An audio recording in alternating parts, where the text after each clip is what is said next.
बिहारी लाल की जय जय श्री राम की जय जय श्री राम की जय जय श्री राम की। नमो महद्भ्यो सर्वेभ्यो नमो नमः।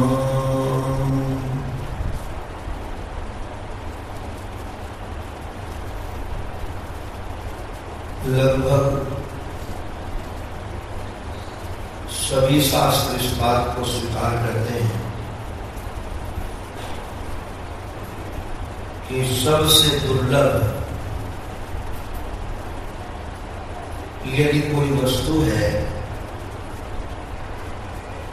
तो निश्चित रूप से मानव शरीर है। दुर्लभो मानसो देहो देहिनां क्षणभंगुरः तत्रापि दुर्लभं मन्ये वैकुंठ प्रिय दर्शनम। जनकपुर के राजा निमि ने नवयोगेश्वर महात्माओं के सामने ये बात रखी कि सबसे दुर्लभ यदि कोई है तो मनुष्य ही है। दुर्लभ का अभिप्राय है जो सहज उपलब्ध न हो।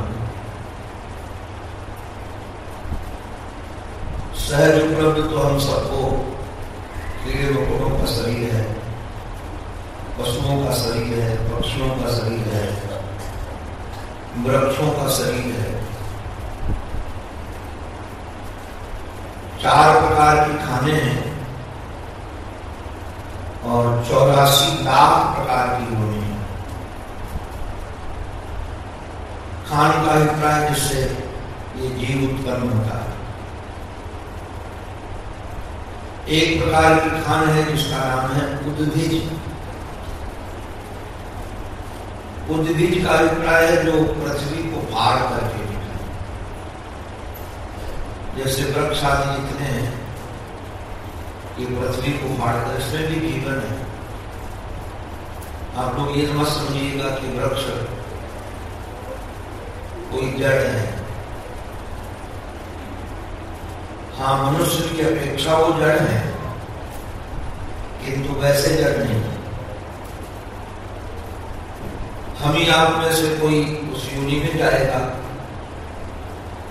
या हम आप भी किसी न किसी समय पर उस योनि में भी रहेंगे। बड़े बड़े लोग भी योनियों में चले जाते हैं, वृक्षादि योनियों में। कभी कर्म के कारण, कभी स्वभाव के कारण। कर्म भी हमको नाना प्रकार की योनियों में ले जाने में समर्थ है और हमारा स्वभाव भी। दोनों स्वभाव के कारण ही कर्म होते हैं और स्वभाव संस्कार जन्य होता है। जो आजकल उन लोगों का स्वभाव है ये किसी न किसी संस्कार के कारण है, संग के कारण है। चाहे अभी संग हुआ हो चाहे पहले संग हुआ हो, स्वभाव के मूल में प्रभाव संग होता है। जैसे जैसे लोगों का संग बनता है वैसे वैसे स्वभाव होता है। और संग की महिमा बहुत है, इसलिए शास्त्रों में बार बार संग सुधार की चर्चा होती है। हम लोग बचपन में अपने पूर्वजों से वाक्य सुनते थे कि जैसा करोगे संग वैसा चढ़ेगा रंग। ये संग का रंग चढ़ता है। अच्छा, पता भले न चले, शुरू में लगता है कि हम तो चिकने खड़े हैं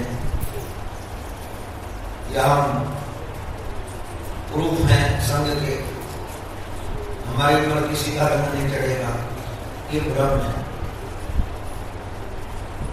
ये हमारी जो इंद्रियां हैं बार बार अनुभव कर करके धीरे धीरे उसमें बदलने लगते। जो स्वाद जीव को देने लगो वो धीरे धीरे स्वाद के अभ्यस्त हो जाती है। जो स्पर्श देने लगो वह धीरे धीरे स्पर्श की अभ्यस्त हो जाती है। जो रूप देने लगो वह रूप की अभ्यस्त हो जाती है। जो गंध देने लगो वो गंध की अभ्यस्त हो जाती है। जैसे हम लोगों को इत्र की गंध तो सहन है, किंतु जो आजकल क्या लगाते हैं ऐसे करते हैं परफ्यूम, अब वो गंध पसंद नहीं है, अभ्यास की। तो वो लगा के आ जाता है तो लगता है कितनी जल्दी यहां से भागे,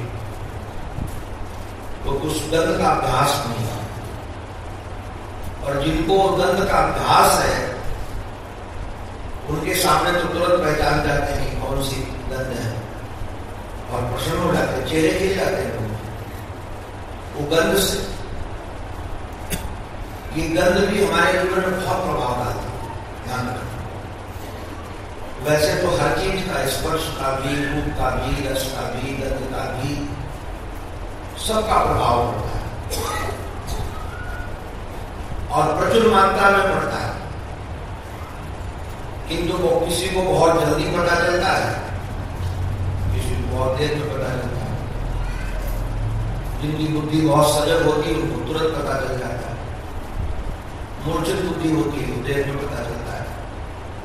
तो मैं निवेदन कर रहा था कि संग का रंग चढ़ता है तो स्वभाव के कारण भागवत में स्वभाव का वर्णन है। स्वभाव का वर्णन ऐसा है कि ये जो कहानियां के साथ सुनाई जाती हैं इसलिए इससे कुछ ज्ञान मिल सके। सत्संग ज्ञान की प्राप्ति के लिए, सतनाम जानकारी है और संग है मिलने का अर्थ। तो सत्संग में तीन चीजें मिलती हैं, सत, चित्त और आनंद। जैसे पर्यंत का एक पावा भेज दिया जाता है तो कहते पर्यंत पकड़ रखा है। जैसे कोई बच्चा अपनी माँ की उंगली पकड़कर चल रहा हो तो कहता है अपनी माँ को पकड़ रखा है। एक उंगली से पूरी माँ पकड़ी गई, एक पावा से पूरा पर्यंत पकड़ा गया। ऐसे एक अंग से, सत से पकड़ने से चित्त और आनंद अपने आप आए। सत पकड़ा तो चित्त और आनंद आ गया। तो ये सत का ज्ञान होता है, संग होता है। सत का ज्ञान नहीं कहा, संग कहा, क्योंकि ज्ञान तो दूसरे का होता है। ध्यान रखिएगा, ज्ञान जब भी होता है तो दूसरे का होता है, ज्ञान अपना नहीं होता। अपना तो संग होता है। जैसे माला का ज्ञान हुआ तो ये माला का ज्ञान दूसरे का ज्ञान है, जैसे अलग करता है। इसलिए सत ज्ञान नहीं कहा जाता, सत्संग कहा। जब हम सत्संग करते हैं अपना ही, अपनी जानकारी। तो मैं निवेदन कर रहा था सबसे कि संग का तो भागवत में बड़ा विलक्षण दृष्टांत है। आप लोग कथा तो कई बार सुने होंगे कि मैं दृष्टि खींच रहा हूं। बहुत बड़े बेटे के संसार में सबसे बड़ा यदि धनाढ़ भी कोई व्यक्ति है विश्व तो कुबेर है। कुबेर धनपति माने जाते हैं, धन के मालिक। और वो जो यक्ष है, यक्ष के अधिपति हैं कुबेर। तो कुबेर के बेटे थे, उनका नाम था नल और कुंवर। अब एक तो जवानी थी उनको, दूसरा बड़े बाप के बेटे, और तीसरे भगवान शंकर के अनुचर। एक ही नशा बहुत कठिन होता है। जवानी का नशा हो गई नीचे गिरा, फिर पैसे का नशा, फिर पद का नशा, तीनों एक साथ मिले थे। अब ये तीनों नशे से भरे हुए मंदाकिनी नदी में, गंगा में अब शराब के साथ नृत्य कर रहे थे, स्नान आदि कर रहे थे, वो भी नग्न कर रहे थे। कुछ नहीं, उनकी परंपरागत का वो काम है, ठीक था। किंतु पहुंच गए देवर्षि नारद।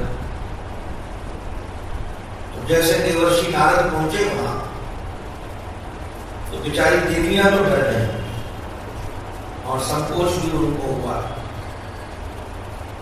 किंतु ये नशे में थे, वारुणी मदिरा और भी रखी थी, तो इनको तुम्हारा कोई फर्क ही नहीं पड़ा। न भय आया, न लज्जा आई, न संकोच हुआ। भागवत में तो वर्णन ने अपने शब्दों से सुना है कि देवर्षि नारद जी महाराज के पास गए और जाकर के बोले, महाराज एक घूंट तुम भी पी के देखो, तुमको भी मजा आ जाएगा। अब अभिमान में होते तो ऐसे होता है। तो संत को क्रोध नहीं आया। देखो, क्रोध से जो किसी को दंड दिया जाता है वो कल्याण का भाजन नहीं बनता, और करुणा से भी दंड दिया जाए तो कल्याण का भाजन बनता है। तो उनको करुणा आई, हृदय भराया संत का कि कुबेर के बच्चे, भक्त के बच्चे, भगवान के शंकर जैसे परम भागवत के अनुचर, और ये इस प्रकार का व्यवहार करते हैं, तो उनको अपनी परीक्षा के लिए, देखो सामने कौन क्या कहता है उसका बहुत ज्यादा महत्व नहीं है। साधक का स्वभाव संसार देखने का नहीं होता है, अपना निरीक्षण करने का। अगर अभी आप संसार को देख रहे हो कि कौन क्या कर रहा है, कैसे रहता है, क्या बोलता है, क्या खाता है, कैसे चलता है, उसका किस किस से संबंध है, तो आप सत्संगी बिल्कुल नहीं हो, आप संसारी हो। ये आपको थर्मामीटर दे रहे हैं। जिस दिन आप अपना निरीक्षण करने लगो कि हमारे मन की स्थिति क्या है, हमारी गति क्या है, हम क्या चाहते हैं, किससे चाहते हैं, क्यों चाहते हैं, किस लिए चाहते हैं, जिस दिन आप अपना निरीक्षण करने लगोगे उस दिन आप सत्संगी बन जाओगे, उस दिन आप भक्त बन जाओगे। मैं आपको और एक गारंटी देता हूं, आप जिस दिन अपने को पहचान जाओगे उस दिन परमात्मा को पहचानना प्रारंभ करोगे। अभी लोग अपने को पहचानते ही नहीं। एक संत के पास एक सज्जन गए, बोले हमको परमात्मा को जानना है। तो बोले तुम अपने को जानते हो? शास्त्रों को नहीं जानता। बोले पूरे संसार में व्यापक है, उसको जानने चले हो, जो तुम इस शरीर में कैद है उसको तो जानते नहीं हो। अगर खोज करनी है तो पहले अपनी खोज करो ना। लोग परमात्मा को खोजने निकलते हैं कि वो परमात्मा मिलना है।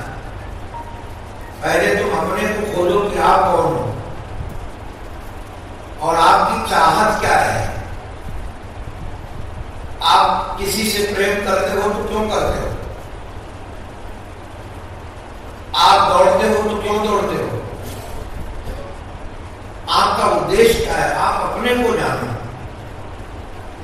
ये अध्यात्म विद्या अपने खोज से प्रारंभ होती है और अपने में ही हो जाती है। अध्यात्म विद्या अपने खोज से प्रारंभ होती है और अपने में ही समझ जाती है और अपने में ही सब कुछ समाया है। तो प्रारंभ करें अपना खोजना। साधक तुम्हारे जी तुम्हारे ने तुरंत अपने अंतःकरण का निरीक्षण किया। कई बार हम लोग क्रोध को करुणा का कपड़ा पहनाकर और उसको बाहर भेजते है तो क्रोध, किंतु उसको कपड़ा पहनाया है करुणा का।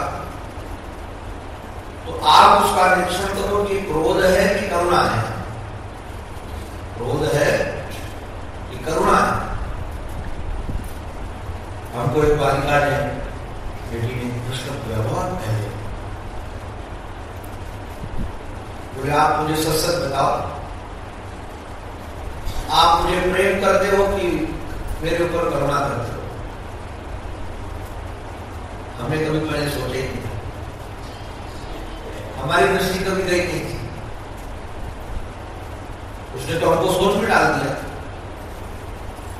कि हमारा प्रेम है कि करुणा है। हमने कहा 1-2 दिन के बाद बताओ।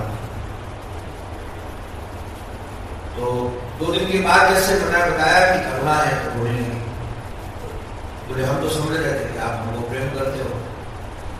तो मैं भी यही समझता था कि प्रेम करता हूं, किंतु जब तुमने प्रश्न किया तब पता चला कि करुणा है। तो ऐसे ही क्रोध है, ध्यान रखना इस पर कि करुणा है। कई बार हम बच्चों पर करते तो क्रोध है, किंतु कपड़ा पहना देते हैं उसको करुणा का, हम क्रोध नहीं करेंगे तो बच्चे सुधरेंगे कैसे? किंतु वो क्रोध होता है। अब ये क्रोध और करुणा पर थोड़ा ध्यान रखोगे तो पता चलेगा। नारद जी को जैसे क्रोध आया तो तुरंत उन्होंने अपना निरीक्षण किया कि हमारा अपमान किया इसलिए क्रोध आया है या इनकी दशा को देखकर करुणा आएगी। उन्होंने कहा अच्छा मैं पता लगाता हूं। तुरंत वीणा जी और वीणा लेकर के भगवान का संकीर्तन करने लगे। तो तुरंत चित्र रुके। अब देखो किसी को गुस्सा हो, कोई क्रोध में हो, उससे कहो कि भजन गाओ तो गा पाए, उससे को प्रवचन सुनाओ तो प्रवचन सुनाएगा कि गाली सुनाएगा?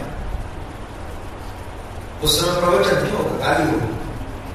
क्रोध में क्या होगा? ये बोले अभी मूड ठीक नहीं, छठो ढांच हम भजन नहीं गाएंगे। किंतु यदि कोई क्रोध का अभिनय कर रहा हो तो तुरंत ना दे। क्रोध ध्यान रखना, लोग कम सुखम अवरुध्यते इति क्रोध। क्रोध हमारे सुख को ढक देता है। लोग समझते हैं कि क्रोध से कल्याण होता है। क्रोध हमारे सुख को ढकता है, हमारे ज्ञान को ढकता है, हमारे आनंद को ढकता है। जैसे क्रोध आया तो हमारा आनंद ढक गया, हमारी शांति ढक गई।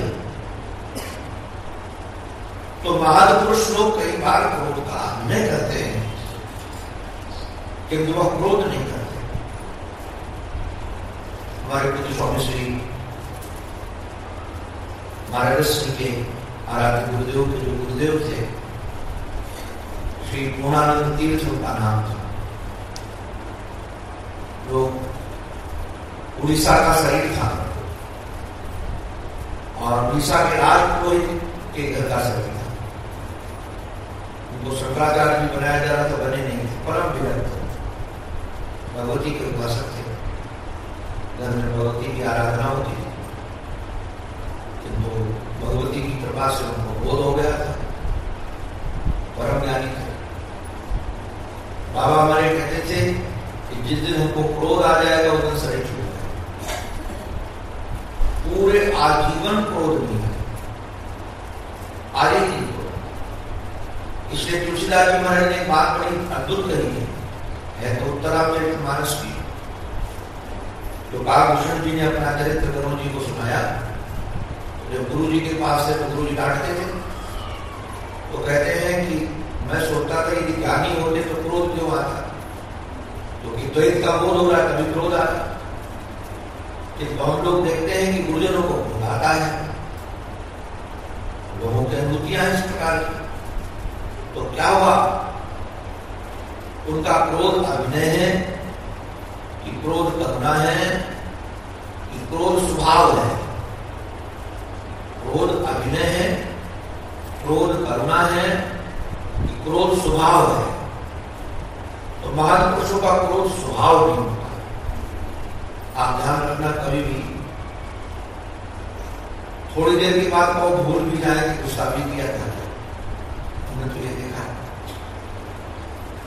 थोड़ी देर के बाद प्रेम करने लगे तो वो क्रोध स्वभाव नहीं उनका, क्रोध करुणा भी था। तो नारद जी को जो क्रोध आया तो बिना लेकर गीत गाया, और गीत गाने के बाद कहा तो निर्गम होगा। असतस्त्री मदान्धस्य दारिद्र्यं परमंजनम। तुम्हारी आंखों से निरंजन नहीं दिखता है तो हम एक अंजन लगा देते हैं। ये गुरुजनों के पास अंजन होता है। अब ऐसा नहीं कि वो निरंजन कहीं से ला कर देते हैं, निरंजन तो आगे रुजू है, सब जगह है, सब काल में है, सब देश में। तो गुरुजन करते क्या है, गुरुजनों के पास एक अंजन रहता है, उस अंजन को लगाते हैं, निरंजन दिखने लगता है। क्योंकि आंखों में मोतियाबिंद हो गया। अब जब आंखों में दोष हो जाता है तो सामने कोई चीज हो दिखती नहीं। अब यदि परमात्मा आत्मा का दीदार आपको नहीं हो रहा है, इसमें परमात्मा का दोष नहीं है। परमात्मा सब जगह होता तो दिखता। जो परमात्मा यहां नहीं है वो परमात्मा के कहीं नहीं है। जो परमात्मा अभी नहीं है वो परमात्मा कभी नहीं है। अब वो परमात्मा हमको क्यों नहीं अनुभव हो रहा है? क्योंकि आंखों में दोष है। तो जैसे अंजन लगाया गया, अब दोष किसका है? तो बहुत ध्यान रखने लायक बात है। रास की चर्चा लगभग भागवत में होती है और अधिकतर लोग समझते हैं कि कृष्ण पुरुष थे और गोपियां सब स्त्री थी। स्त्री पुरुष मिलकर के नाचे तो रास हो गए, स्त्री पुरुष मिलकर के नाचे तो रास हो गए। इसका नाम रास नहीं, इसका नाम नृत्य होगा। तो रास किसका स्वरूप, रास कैसे होगा? रास करने के लिए दो चीजें हटनी जरूरी है। अगर दो चीजें आपके जीवन में बनी रहेगी तो रास नहीं हो पाएगा। और अधिकतर दो में ही अटके। रास माने रग रग में, जैसे ध्यान रखना, तरंगों के जल समाया है। तो पूर्णिमा में जैसे तरंगें उठने लगती है समुद्र में ऊंची ऊंची, तो जो तरंगें उठती है समुद्र में ऊंची ऊंची वो रास है। चंद्रमा के कारण, वायु के कारण। तो सच्चा रास क्या है कि तरंगें तो उठ रही हैं, किंतु तरंगों के अंदर समाया क्या है? चाहे छोटी तरंग हो चाहे बड़ी तरंग हो, उस तरंग के अंदर भी कोई समाया है तो जल समाया है। तो रसदास क्या होगा कि संसार की जितनी भी तरंगें हैं, चाहे स्त्री के रूप में, चाहे पुरुष के रूप में, चाहे वस्तु के रूप में, चाहे मकान के रूप में, दुकान के रूप में, शत्रु के रूप में, मित्र के रूप में, ये सब तरंगें हैं। और इन सब तरंगों के अंदर आत्म तत्व का दर्शन हो, ये रास। और ये रास कब होगा? रास होगा नहीं, रास हो रहा है। ऐसा नहीं कि कभी होगा रास, रास अभी भी हो रहा है, किंतु उस रास का अनुभव कब होगा? मूल तो अनुभव की बात है। उस रास का अनुभव तब होगा जब दो चीजें हट जाए। और ये दो चीजें हटाना बहुत कठिन है। कृष्ण का जानकारी हो जाना एक अलग बात है, कृष्ण को पहचान जाना ये भी अलग बात है, गोपी को जान जाना ये भी अलग बात है, कृष्ण लीला जान जाना ये भी अलग बात है, किंतु रास होने लगना ये बिल्कुल अलग बात है। तो ये रास कब होगा? जब हमारे जीवन में दो चीजें हटेगी। पहले हटेगी ममता और फिर हटेगी अहंता। इसलिए रास में दो रास है, एक लघु रास है और एक महारास है। दो रास है रास में, एक लघु रास एक महारास। जब ममता मिटी तो लघु रास हुआ और जब अहंता मिटी तब महारास हुआ। जैसे आपकी ममता मिटेगी, और ममता मिटाने का तरीका है, मैं पढ़ रहा था हमारे व्यास जी ने वहां दो ग्रंथ रख दिए, उन्होंने 3 ग्रंथ आराध्य गुरुदेव के ही हैं, एक तो भागवत दर्शन है और एक गीता दर्शन, एक मांडुक्य कारिका किया है, जहां मैं निवास कर रहा हूं मांडुक्य कारिका देखने लगा तो हंसी भी आई। हमारा अपना है, स्वतः है और आनंद से भी भरा। महर्षि ने कहा कि लोग बड़े प्रेम से आरती गाते हैं, आरती गुरुदेव जी की कीजिए, तन मन धन अर्पण कीजिए। कभी गाई आरती गुरुदेव जी की कीजिए, तन मन धन अर्पण कीजिए। तो ये बात सच्ची है, तन मन धन अर्पण हो सकेगा कि केवल क्रिया क्रिया है। भगवान की भी आरती करते हैं कभी, ये श्लोक तो बहुत प्रचलित है, गीता पक्ष के हर ग्रंथ में ये श्लोक, तुमेव माता च पिता तुमेव, तुमेव बन्धुश्च सखा तुमेव विद्या द्रविणम तुमेव सर्वम मम देव देव। हमारे गीता पक्ष वालों को हमारे तो बहुत प्रिय है सब, उनको गुरु पसंद नहीं है, उन लोगों को गुरु से पता नहीं दुश्मनी है। कैसे दुश्मनी है, कौन दुश्मनी है, हमको तो पता नहीं चलता है। इन्होंने इस श्लोक के साथ भी छेड़खानी कर, हमको जो मूल पाठ इसका मिला, तुमेव माता च पिता तुमेव विद्याश्च गुरुस्तुमेव।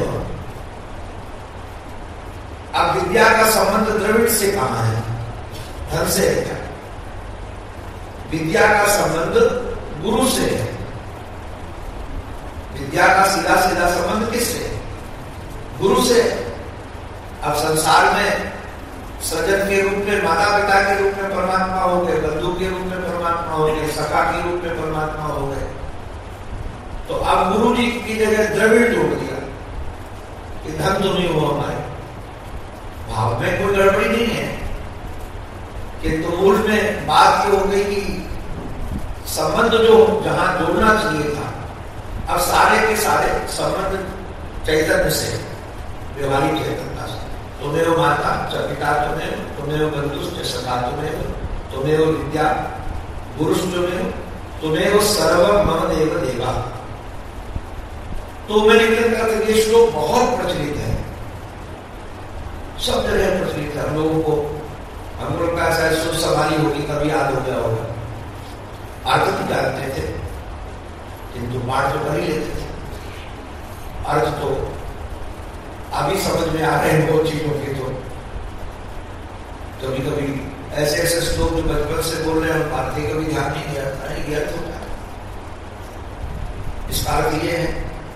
तो मैंने भी इतना ही कर रहा था सबको, क्या यह बोलते समय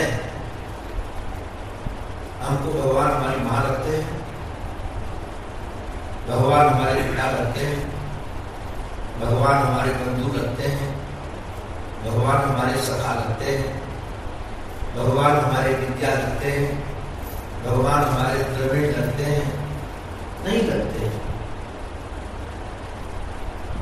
तो केवल हमारी स्तुति यंत्रवत हो रही है, और यही कारण है, यंत्रवत होने के कारण स्तुतियों का असर हमारे जीवन में हो नहीं रहा। लोग गीता पढ़ते हैं, यंत्रवत पाठ करते हैं, यंत्रवत पाठ हो रहा है। रामायण का पाठ होगा यंत्रवत,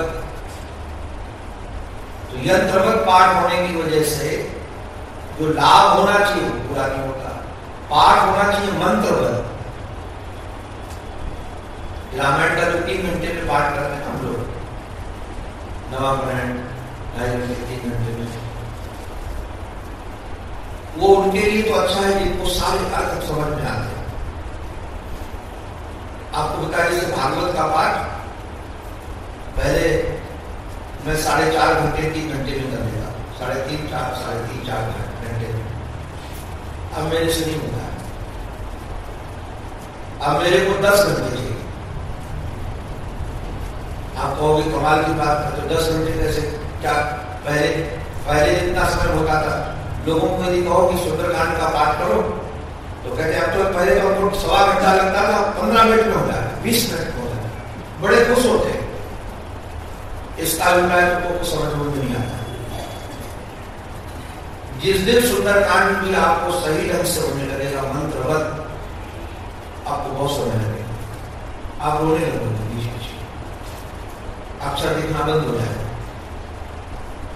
अक्षर दिखना बंद हो जाएगा, भाव में डूब जाओगे, क्योंकि उसका अर्थ आपको पता चलने लगेगा। जैसे अर्थ प्रकट होगा तो सामने लीला प्रकट होने लगेगी। जैसे अर्थ प्रकट होगा आपके सामने लीला प्रकट होने लगेगी, और लीला प्रकट होने लगेगी आपकी आंखों के सामने, तो आप डूब जाओगे, आप लीला के पात्र बन जाओगे। लीला के दृष्टा बनने, लीला के पात्र बन गए तो आप रस में डूब जाओगे। तो श्लोक ऐसे, जो श्लोक हम बोले उसका अर्थ हमारे दिमाग में प्रकट हो कि हम सचमुच में भगवान को मां कह रहे हैं, सचमुच में पिता कह रहे हैं, सचमुच में बंधु कह रहे हैं, सचमुच में सखा कह रहे हैं। एक हमारे महात्मा मित्र कहते थे कि आजकल जो स्तुति हो, तुम्हें हो माता, पिता तुम्हें हो, वो मंदिर में खड़े होते, सामने ठाकुर जी है, सामने दरवाजा है, तो महंगे जूता उतार करके आए हैं वहां। तो एक बार तो ठाकुर जी को कहते तुम्हें हो माता, चप्पलों कहते पिता तुम्हें हो, वो चप्पल पर दृष्टि जाती है, तुम्हें हो माता, पिता तुम्हें हो, बार दृष्टि उधर चली गई चप्पल पर, तो बंधुष्ट सखा तुम्हें हो, इधर उधर दृष्टि जा रही। कहां से भाव तादात्म्य बनेगा? तो भाव तादात्म्य बने, क्रिया हम कितनी देर करते हैं इसका बहुत महत्व नहीं है, क्रिया हम कैसे करते हैं इसका महत्व।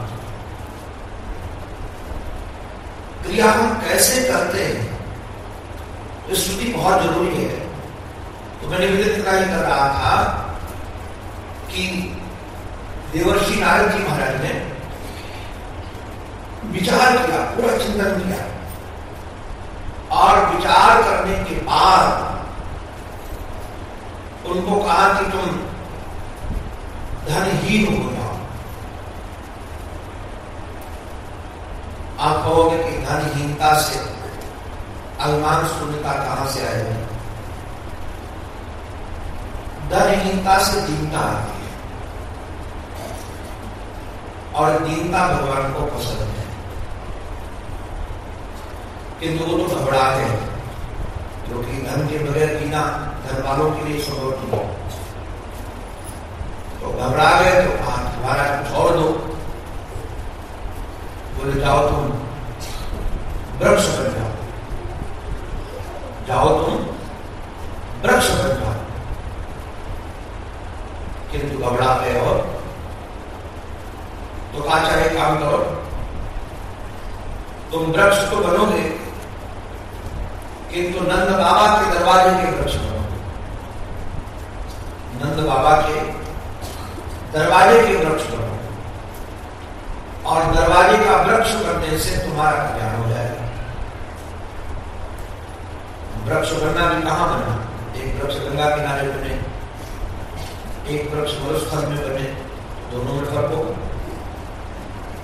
गंगा किनारे का वृक्ष उसको गंगा जल पीने को मिलेगा। मैं 2 वर्ष पहले गंगोत्री में कथा करा था, तो पिछले साल तो आराम कथा थी, याद नहीं था कोरोना की वजह से। तो सुबह सुबह हम लोग जाते थे रवि जी हमारे साथ में, वहां दिव्य दिव्य वृक्ष है। वहीं पर वो गुफा है जहां नारद जी ने तप किया था, जहां काम विजय किया उन्होंने, वही गुफा है। उसी गुफा के पास में हम खड़े थे।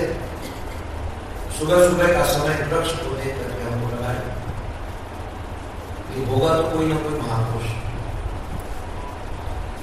किंतु असावधानी हो गई, बोध का भाव रहा, इसलिए इसको वृक्ष बनना पड़ा। अब हम तो उस वृक्ष के पास जाकर उसको हाथ घुमाते हुए हमने कहा, तुम्हें भी हम तब तुमसे बोलोगे तो तुम समझोगे क्या? क्योंकि तुम्हारी फौज इतना नहीं है, किंतु इतना जरूर है कि तुम अपने को पहचानो कि तुम भूमि में अच्छे हो। हमारी तो कुछ गड़बड़ी होती जा रही है। हम तो वृक्षों को देखकर रोने लगते हैं, एक बार दया लगाती है, हमारे जैसा ये भी कभी रहा होगा। आज वृक्ष बन गया है, पता नहीं कितने जीव मनुष्य बन करके वृक्ष बन जाते हैं। तो महाराज उन्होंने करुणा की कि नंद भवन के सामने उस दोनों को जन्म दिया। नर कुंवर थे और उनको यमलार्जुन बना दिया। अर्जुन के वृक्ष, अर्जुन के वृक्ष सीधे होते हैं। अर्जुन को अर्जुन इसलिए कहते हैं, अर्जुन का अर्थ है जो ज्ञानार्जन में लगा रहे, अर्जनोति जो अर्जन में लगा है, सद्गुणों के संग्रह में लगा है, उसका नाम अर्जुन है। और अर्जुन का अर्थ जो सीधा है, सीधा अर्थ भी अर्जुन का है, और गुणग्राही व्यक्ति का नाम भी अर्जुन है। तो महाराज ये वहां बनकर खड़े हो गए। जैसे बनकर खड़े हो गए तो उनको सत्संग में, आप कहेंगे जड़ वृक्षों को सत्संग कैसे मिला? वो कौन प्रवचन सुन लेंगे? जो सत्य को जानता है उसका संग भी सत्संग होता है। जो सत्य को जानता है उसका संग भी सत्संग होता है। तो सत्य को जानने वाले महात्मा वो आकर वृक्ष में बसेरा करते थे। तो महाराज उन्होंने क्या किया? देखो मैं ये रास की चर्चा सुना रहा हूं। नारद जी ने उनकी ममता बताई, क्योंकि उनको था कि मेरे ये हैं, मेरे ये हैं, मेरे ये हैं, मेरे पिता अमुक हैं, मेरे स्वामी अमुक हैं, और हमारा कल्याण कर देंगे, हमें बचा लेंगे, हमारा कुछ नहीं होगा। यही तो ममता का स्वरूप है। नारद जी ने मिटा दी। अब ममता मिटाई नारद जी ने, और अहंता मिटा दी गुरुजन ने। गुरुजन अहंता पर बहुत चोट मारते हैं, बहुत चोट मारते हैं। हमने तो कई बार अनुभव किया है। प्रतिभा जहां जहां तुम्हारी अहंकार की मरने वाली होगी उसी पर ध्यान करेगा, क्योंकि अहंता का पोषण नहीं करना है। ज्ञान, ये ध्यान रखिएगा, युवा महत्वपूर्ण है। ज्ञान प्रतिभा का आभूषण नहीं बनता है, ज्ञान प्रतिभा का विध्वंसक है। ज्ञान प्रतिभा का आभूषण नहीं है, ये तो शास्त्रीय ज्ञान है। स्वरूप ज्ञान प्रतिभा का आभूषण नहीं है, प्रतिभा का विध्वंसक है। तो भी प्रतिभाएं जितनी बनती है, जिस प्रकार की प्रतिभा बनेगी, वो सब अज्ञान जन्म है। और ज्ञान का स्वभाव है ज्ञान मिटा देना, तो विध्वंस हो जाए। आप अपने को जो जो मानकर के प्रतिभाशाली बनोगे, मैं सुंदर हूं, मैं विद्वान हूं, मैं धनवान हूं, ये सब प्रतिभा बना रखी आप। ये क्या सचमुच तुम्हारी है क्या? एक भी तुम्हारी नहीं। ना आप विद्वान हो, ना आप सुंदर हो। विद्वता का संबंध बुद्धि से, बुद्धि की आप प्रकाशक हो, ध्यान रखिएगा। सुंदरता का संबंध शरीर से, शरीर की आप प्रकाशक हो। धन का संबंध मन से है, धन का संबंध और कहीं से नहीं है। धन का संबंध मन से, और मन ही धन से संबंध जोड़ता है, धन बाबरा जोड़ता भी नहीं। ये धन के साथ जो प्रेम है वो वन साइड लव है, एक तरफा प्यार है। हम तो धन के साथ संबंध जोड़ते हैं, हमारा मन जोड़ता है, किंतु धन का भी संबंध जोड़ता है। आज तक किसी को नहीं कहा होगा धन के किसी को बहुत प्यार करते, न रुपया, न पैसा, न कागजी, न मकान, न दुकान। हमको बहुत आश्चर्य लगता है, एक बार भी नहीं कहता रुपया मांगा। हम तो उसको पाकर बहुत खुश होते। 1 लाख मिल गया, 2 लाख मिल गया, उसको कोई खुशी नहीं होती कौन मिल गया। वो चाहे साधु के पास जाए, बड़ा बैरागी है धन जी, चाहे साधु के पास जाए, चाहे पैसा के पास जाए, चाहे चोर के जाए, चाहे साहूकार के पास जाए, वो तो बड़ा बैरागी, उसको कोई फर्क नहीं पड़ता। ये लोग जरूर उसको मान मान के खुश होते कि मेरा हो गया, मेरा हो गया। अच्छा, कमाल की बात ये, थोड़ी देर रखने में कहते मेरा हो गया, और थोड़े दूसरे देर पर अपना रहा नहीं। तो ये संबंध कौन जोड़ता है धन के साथ? मेरा, ये मन ही जोड़ता है। तो अब धन की प्रतिभा से कि आप अपने को प्रतिभाशाली संबंध मानो, तो ये तो आपकी प्रतिभा होगी। तो ध्यान रखना, ममता तोड़ती हमारे देवर्षि नारद जी ने, और गुरुजन ममता तोड़ते हैं और अहंता भी तोड़ते हैं। क्यों ममता तोड़ते हैं? मेरी तो अनुभूति ऐसी है कि गुरुजनों से ममता जोड़ लो तो तुम्हारी ममता टूट जाएगी, दूसरे की ममता रहेगी नहीं। वो इतने बड़े चुंबक हैं, आपको क्या कहें।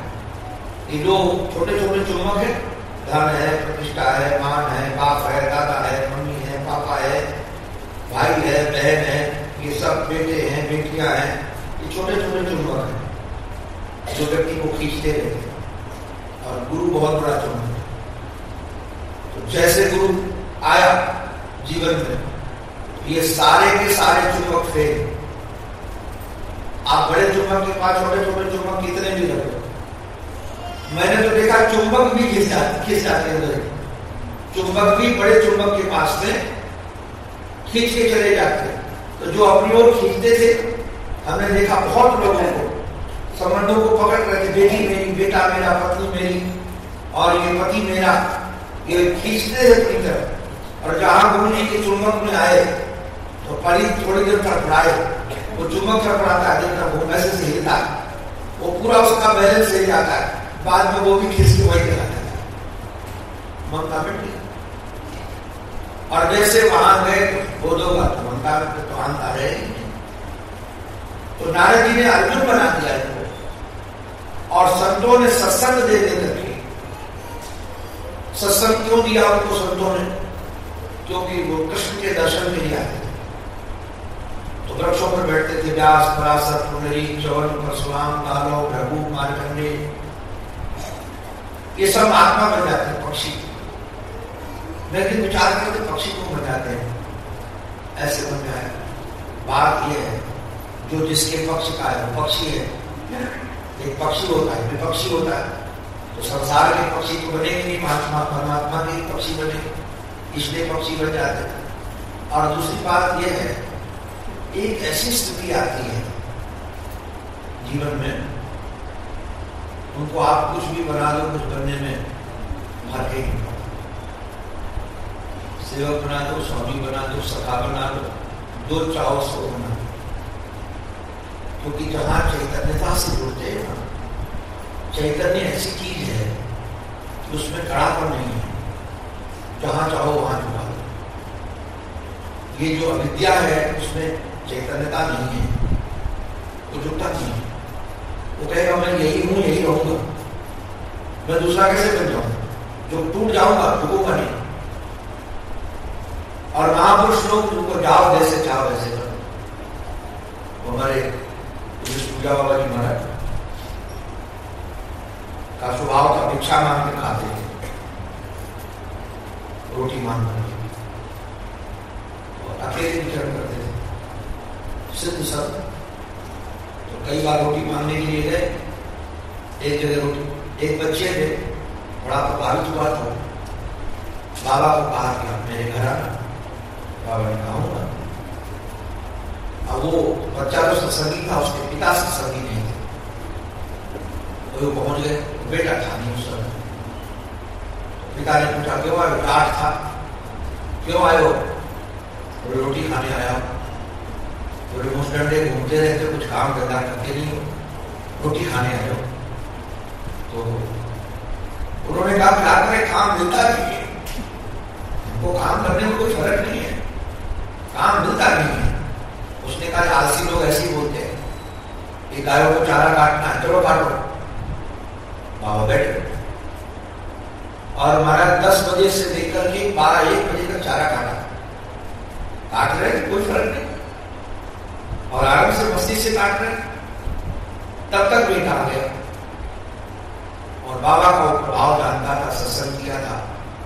अच्छा, वो प्रभावित इस बात से था कि भारत के बड़े बड़े लोग उनके पास जाते, जैसे श्रीमान ठाकुरदास के चरणों में बैठते थे, सेठ दयाल गोविंदराम के चरणों में बैठते थे, राष्ट्रपति बैठते थे बाबा के पास चरणों में, किंतु फर्क तो नहीं पड़ता था कौन आया कौन गया। वो सब भारत के उस समय भारत स्वतंत्र नहीं था, तो राजा लोग बहुत जाते थे, अंग्रेज बहुत जाते थे। और बाबा से कोई पूछता था कि बाबा तुम कौन हो, तो कहते थे मैं चराचर का सेवक। ये नहीं कहते थे मैं ब्रह्म हूं, मैं चराचर का सेवक। स्वभाव से तो कहते ही। तो जैसे बेटा पहुंचा तो बेटा ने देखा कि तो बड़ा नाराज हुआ अपने पिता। बाबा मुस्कुराने लगे, अरे बोले बहुत दिन से काम नहीं किया था, इसलिए काम कर लिया तो अच्छा लगा। कई जगह रोटी मांगने जाते थे तो माता कहती थी बाबा घर में कोई रहना है, नन मेरी चली गई, जिठानी खेत में गई, और ये छोरा रो रहे हो, तो ऐसो कर बाबा ये थोड़ी देर छोरा गिरा दे तो रोटी बना दे। तो बाबा छोरा गिराने, मतलब कहीं अटकाव नहीं है। इसलिए मैं कह रहा था ज्ञान ये प्रतिभा को ध्वंस करता है, प्रतिभा का श्रृंगार नहीं करता है कि हम साधु हैं और हम अमुक हैं। यदि आपने एक अभिमान जाति का छोड़ा तो साधु का अभिमान कर दिया, आपने अन्य कपड़ों का अभिमान छोड़ा तो लाल कपड़े का अभिमान कर दिया। अभिमान तो अभिमान है। कई लोग हमारे धन का अभिमान छोड़ते तो त्याग का अभिमान डाल देते हैं, मैं त्यागी हूं, बहुत खतरनाक अभिमान, मैंने सब कुछ छोड़ा है।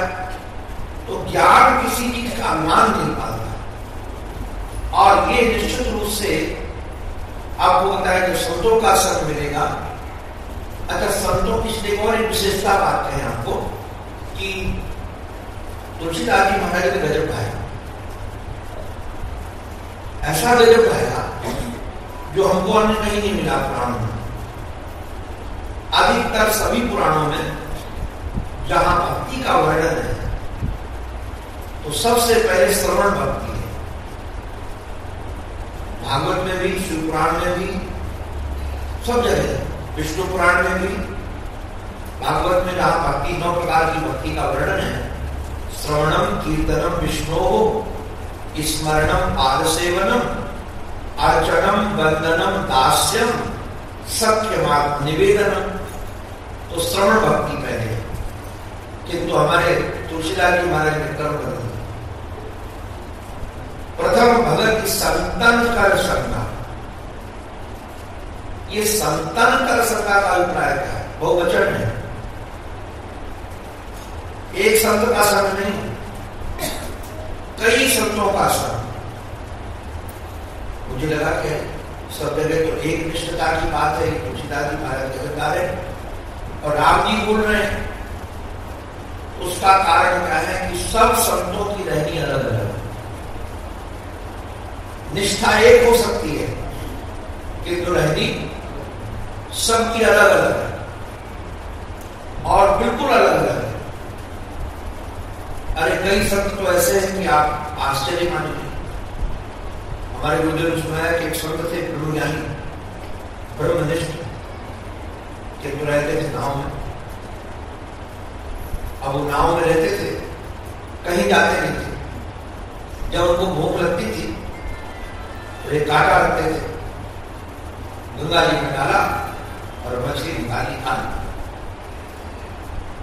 कहते थे हमको गंगा मैया पूछा देती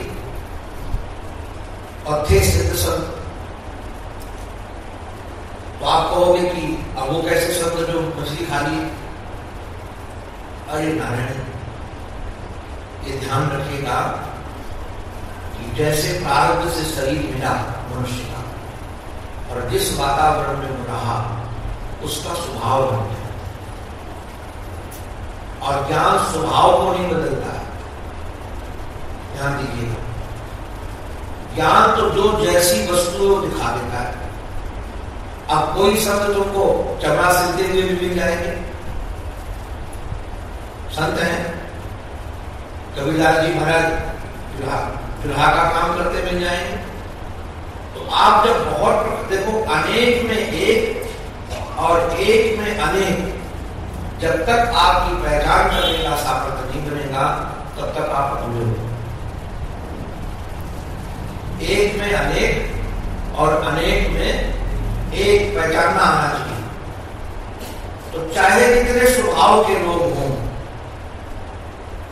उन स्वभाव वाले लोगों में एक तत्व परमात्मा तत्व आप खोज सकते। बहुत सारे स्वभाव के लोग मिले, अच्छा सब अलग अलग जैसे जैसे परंपरा के लोग होंगे। कोई नंगा कपड़ा पहनने वाला भी मिलेगा, कोई कपड़ा पहनने वाला भी मिलेगा, कोई पीला, कोई काला, कोई डटा। ये इससे साधुता का कोई लेना देना नहीं है। ये तो जब जैसे माहौल में रहा व्यक्ति, जिस परिवेश में रहा उस परिवेश में हो गया। अब उसमें भारत स्वतंत्र था नहीं। स्वामी विवेकानंद जी महाराज राजाओं के पास भी थे, और राजाओं के पास गए तो राजाओं ने साफा बांध दिया। तो स्वामी जी का एक साफा का भी हो गया। अब साफा से का कोई पहचान नहीं है, वो तो शब्द का हो गया। कि ऐसे वस्त्र आदि का भी लोगों को पता नहीं है।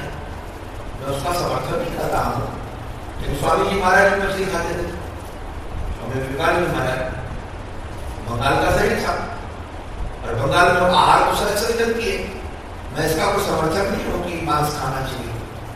मैं इतना ही बताना चाह रहा हूं कि सबके आहार अलग अलग है, क्योंकि जिस परिवेश में वो पला पड़ा है। ज्ञान का संबंध ये इन चीजों से बिल्कुल नहीं है। ज्ञान का संबंध अंतःकरण से है। और जैसे जैसे परिवेश में व्यक्ति रहा है, जहां जहां मैं अलग अलग प्रतिक्रिया बता सकता हूं। विश्वामित्र का जीवन यदि आप पढ़ो, एक बार यहां पूरा महाभारत वाचना हुआ कि नहीं हुआ? डरना मत, महाभारत होगा नहीं, बिल्कुल नहीं होगा महाभारत। महाभारत में बेजोड़ ग्रंथ है।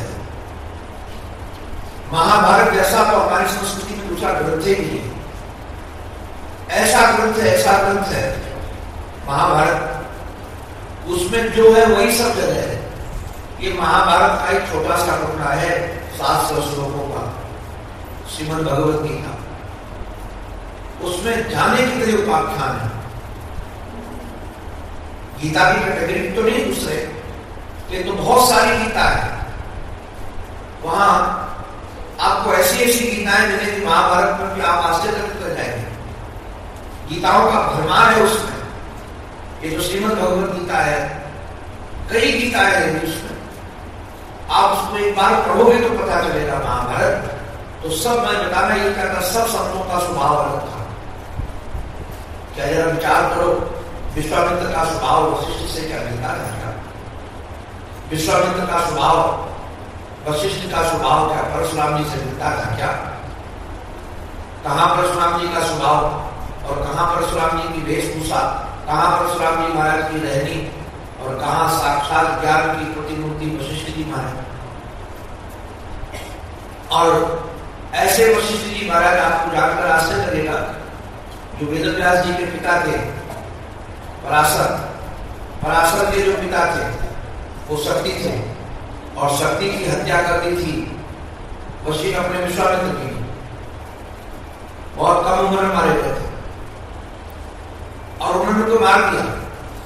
मारने के बाद भी क्या वशिष्ठ जी महाराज का द्वेष उनसे हुआ क्या? विश्वामित्र जी से वो कहते थे कि जब तक हमको ब्रह्मर्षि नहीं मानेंगे, महाराज आपको कथा पढ़ोगे तो आश्चर्य लगेगा। मैं तो कई बार रो पड़ता हूँ कि ऐसी ऐसी प्रतिभाएं थी क्या? हम लोग तो कुछ भी नहीं उनके सामने। विश्वामित्र जी महाराज वशिष्ठ जी की हत्या करने गए, मारने उनको, क्योंकि वो उनको कह नहीं रहे थे कि ये हमारे ब्रह्मर्षि हैं। तो जैसे गए झोपड़ी के बाहर थे, अंदर अपनी पत्नी को कह रहे थे, वशिष्ठ जी महाराज कह रहे थे कि विश्वामित्र जैसा तो कोई साधु जी थे, और सचमुच में वो ब्रह्मर्षि हो गए। वो सुन करके लगा कि हम उनको मारने आए थे। तो मतलब ऐसी ऐसी प्रतिभाएं हुई है, इतने इतने सबके स्वभाव अलग, एक स्वभाव किसी का नहीं मिलता है। रहनी मिला देना अलग बात है, स्वभाव मिलाना अलग बात है। तो जब बहुत ज्यादा स्वभाव के, तो सबके अंदर एक बात है, सबके अंदर जो अनेक में एक पहचानना है। वशिष्ठ जी महाराज भी भगवान से प्रेम करते हैं, परशुराम जी महाराज भी भगवान से प्रेम करते हैं, विश्वामित्र जी महाराज भी भगवान से प्रेम करते हैं। तो अलग अलग स्वभाव होने के बावजूद भी संतों में एक बात मिलती है कि वो भगवान से प्रेम करते हैं। तो यदि ये स्वभाव आप भगवान और जगत से मिला चाहिए, जब ये स्वभाव आप अनेकों संतों में देखोगे तो आपके बहिरंग साधनों में फंसोगे। जो बहिरंग चीजें हैं, जिनको अधिकतर लोग बाहर के स्वरूप को देखकर साधु मानते हैं, वो देखना बंद कर दो। आपकी दृष्टि तत्व पर होनी चाहिए। जैसे स्वर्णकार की दृष्टि स्वर्ण पर होती है, आकृतियों पर नहीं होती है। ऐसे आकृति पर दृष्टि न जाकर के कोई छोटा है कि बड़ा है कि कोई लाल है कि पीला है। वो जन्म जी की सभा में गए हमारे श्री अष्टावक्र जी महाराज, अष्टावक्र जी गए तो देखकर सब हंसने लगे। हम एक जगह थे, 8 जगह से टेढ़े थे। 8 जगह से जो वक्र हो टेढ़ा, उसी का नाम अष्टावक्र है। 8 जगह से टेढ़े थे। अब जो 1-2 जगह से कोई टेढ़ा हो, उसको देखकर आप हंसने लगो तो सब हंसने लगे। जैसे वो सब हंसे तो हमारे अष्टावक्र जी भी हंसने लगे। अष्टावक्र की इतना ढाका मार के हंसे छोड़े। उन साधुओं को लगा कि जो विद्वान बैठे थे, साधु क्या विद्वान थे, विद्वानों को लगा कि यही क्यों हंस रहे। राजा ने पूछा कि आप बताइए क्यों हंस रहे। बोले पहले ये बताएं।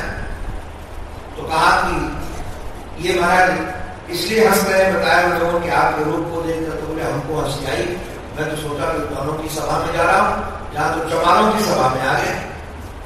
जो चमार लोग ही खाल की पहचान करते। एक महात्मा से कहते थे कि कुम्हारी हंसब कि मिट्टी हंसब, तो मिट्टी की हंसी उड़ा रहे हो कि कुम्हार की हंसी उड़ा रहे हो। कुम्हार तो बनाने वाला है, मिट्टी का किसकी हंसी उड़ा रहे हो? क्या ईश्वर की हंसी उड़ा रहे हो, जिसने आकृति दी है, या जिसने आकृति उस मिट्टी की हंसी उड़ा रहे हो? तो कहने का अभिप्राय यह है कि अलग अलग साधुओं के अलग अलग रहने। तो अपने राम को तो लगभग 41 साल हो गए, 80 में निकले थे और हमको लगता है 81 में।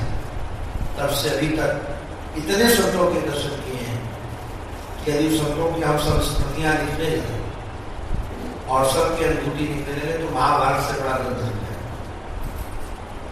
और भगवत कृपा से सब संतों का स्मरण है। और कई संत गृहस्थ भी हैं, ऐसे नहीं ये सब विरक्त नहीं है। गृहस्थों में भी हमको ऐसी ऐसी चीजें निकली हैं। उन गृहस्थ संतों में वो जो हमारे बाबा भी हैं, हमारे जीवन की ये भी कड़ी है। हमारे बाबा जी भी इसी प्रकार के संत थे, गृहस्थ में रहकर के जीवन में होते। और ये ज्यादा कठिन है। बाबा जी को रहकर के साधुता निभाना सरल है, किंतु गृहस्थ में रहकर साधुता निभाना बहुत कठिन। तो उनको गृहस्थ संत भी बहुत मिले। तो मैं कई बार देखता हूं, पहले तो चित्त आकार में लटका रहता है। हमको यहाँ किसी ने कहा, जब बाबा से हमारी मुलाकात हुई, एक संत ने कहा कि आप बाबा जी के पास जाते हो, बाबा के पास बैठते हो, संत का नाम नहीं लेते हम, आपको उनमें क्या दिखता है?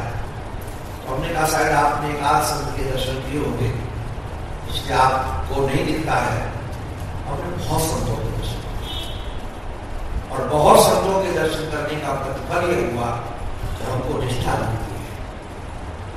हमको बहिरंग साधन नहीं दिखता कि वो क्या कर रहे हैं या कैसे रह रहे हैं। ये तो पूर्वाभ्यास है। पूर्वाभ्यास के कारण, जैसे उदाहरण के लिए आपने कभी ध्यान दिया होगा, जहां कुंभकार घड़े बनाता है, कुल्हड़ बनाता है, एक पहिया होता है जो चार, उस पर मिट्टी रखता है, उसके कोने में गड्ढा होता है, उसमें लकड़ी ऐसे फंसाता है और फंसा करके ऐसे ऐसे ऐसे घुमाता है, और घुमा कर जब उसमें आवेग आ जाता है तो लकड़ी निकाल लेता है। लकड़ी निकालने के बाद वो चाक घूमता रहता है। ऐसे शरीर का प्रारब्ध है। एक बार प्रारब्ध के कारण शरीर चल गया, अब आप निकाल भी लो उससे तो आवेग चलता रहेगा, और आवेग चलता रहेगा तो जिस पद्धति से जो महापुरुष जीवन किए थे, वो ज्ञान के बाद कोई वो छोड़ नहीं देंगे वो काम। ज्ञान हो गया तो आप खाना छोड़ देंगे, ज्ञान हो गया तो कपड़ा छोड़ देंगे, ये कोई ज्ञान। मैं तो कई बार लोगों को निवेदन करता हूँ, ज्ञान माने ये नहीं कि इंद्रियां हमारी खराब हो गई, कि खट्टा पता नहीं चलेगा, कि मीठा पता नहीं चलेगा, कि रूप का पता नहीं चलेगा, कि शब्द का पता नहीं चलेगा। ये तो आंख खराब हो जाए, कान खराब हो जाए, नाक खराब हो जाए, तब होता है। ज्ञान माने इंद्रिय खराब होना नहीं। इंद्रियां खराब हो गई इसका यह अर्थ नहीं कि इंद्रियां कुछ और देखने लगी है।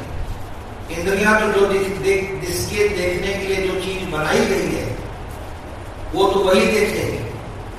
रूप अपना, आंख अपना काम करेगी, कान अपना काम करेगा, सब इंद्रियां अपना अपना काम करेंगे, किंतु फर्क इतना पड़ेगा कि इसके मूल में क्या है उस पर दृष्टि होती। लोगों के अधिकतर मूल पर दृष्टि होती है, किंतु ज्ञानी की दृष्टि मूल पर होती है।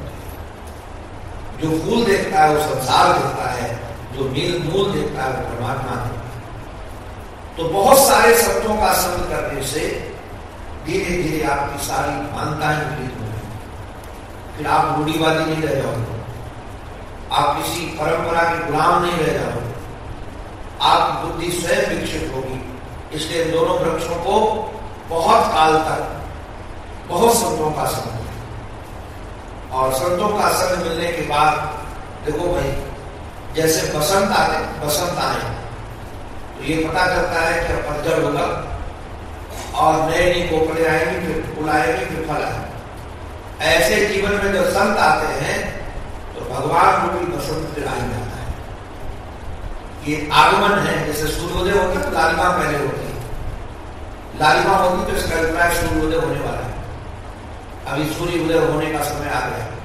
ऐसे संत यदि आपके जीवन में आ जाए तो ज्ञान होने का समय आ गया है। अब आपको अपना काम करना है, उसको बढ़ जाना है। तो बहुतों का संग करने से उनको महाराज पहचान हो गई, अभिमान मिल गया, भगवान मिल गए। फिर जैसे भगवान ने उनको शरीर से मुक्ति दे दी, वृक्ष शरीर से हटा दिया, वो भी बड़ा लक्षण है। भगवान ने किससे उत्पन्न आया? भगवान ने भी बड़ा विलक्षण खेल किया। मैं तो कई बार हंसता हूं, किसी संत से मुक्ति नहीं दिलवाई, उखल से दिलवाई, उखल से।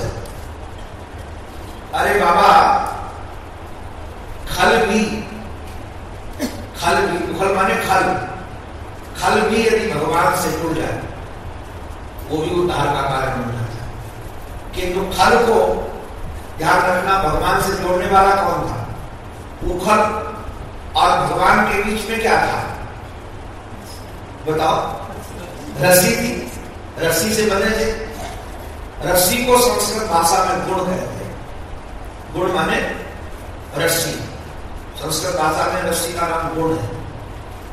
तो भगवान और उखल दोनों गुण से जुड़े थे, रस्सी से जुड़े थे। ऐसे ध्यान रखना, भगवान के गुण से यदि खल भी जुड़ जाए, गुण माने भगवान की कथा, भगवान का सत्संग, यदि महाराज भगवान से कथा से सत्संग से खल भी जुड़ जाए तो यमराजू जैसे लोगों के उद्धार का हेतु बन सकता है। बाद लोगों ने बड़ी सुंदर स्तुति की, वाणी गुणानुपतने श्रवणो कथायाम हस्तौ च कर्मसु पादयोर्नः। हे प्रभु, हमारी वाणी आपके गुण गाती है, हमारी वाणी आपके गुणगान में लगी है, हमारे हाथ आपकी सेवा में लगे हैं, हमारे नेत्र आपके दर्शन में लगे हैं, हमारा मस्तक संतों को प्रणाम करने में लगा है, हमारे ये चरण आपकी तीर्थ यात्रा में लगे हैं, करके चले हैं। मैं जो मूल विषय आपके सामने रखने का उद्देश्य था वो ये था कि जो 4 प्रकार की योनियां हैं, खाने हैं, उसमें उद्भिद है जो वृक्ष है। ये वृक्ष कभी हम ही आप भी थे और हम आप भी वृक्ष बन सकते हैं अगर आप सावधान नहीं रहे। ये चांस बना दिया, ये चांस है जो मिला है, चांस, ये मनुष्य शरीर का चांस है, ये गंवा दिया। फिर किसी ने किसी, चाहे उद्भिज में, चाहे स्वेदज में, चाहे अंडज में, चाहे पिंडज में, तो 4 प्रकार के खानों में ये जो हम लोगों का पिंड वाले में भी, जरायुज वाले में भी सबसे उत्तम यदि कोई शरीर है, जरायुज में भी बहुत विभाग है। गाय का बच्चा भी जरायुज में आता है, वो भी पिंड में था, बंदर का भी, किंतु मनुष्य शरीर सबसे उत्तम है। और सबसे उत्तम शरीर पाने के बाद भी, और आप लोग और भाग्यशाली लोग गुरुजनों की कृपा से मुमुक्षुत्व मिल गया। भगवत पाद शंकराचार्य महाराज ने 3 चीजों को बहुत दुर्लभ माना। दुर्लभ हो, जैसे ने निवेदन किया था, ऐसे दुर्लभम त्रिमेतक, 3 दुर्लभ। क्या क्या? मनुष्यत्व, मुमुक्षुत्व, महापुरुष संश्रय। एक तो मनुष्यत्व मिले, मनुष्य मिलने के बाद मनुष्यत्व आए, मनुष्य तो बन गए, बहुत लोग बन रहे हैं, और उसके बाद मुमुक्षुत्व आए, मोक्ष की अभिलाषा है, और किसी महापुरुष का आश्रय मिल जाए तो निश्चित रूप से हमारा काम हो जाएगा। तो निश्चित रूप से भगवत कृपा से आप सबके जीवन में 3 उपलब्ध हैं, इन तीनों का लाभ लेकर के आप अपना काम बना लें, यही काम की बात है, और सब बेकाम की है। बोलो भक्तवत्सल भगवान की जय, सद्गुरुदेव भगवान की जय, श्री वृंदावन बिहारी लाल की जय, जय श्री राधे, जय जय श्री राधे, जय जय श्री राधे।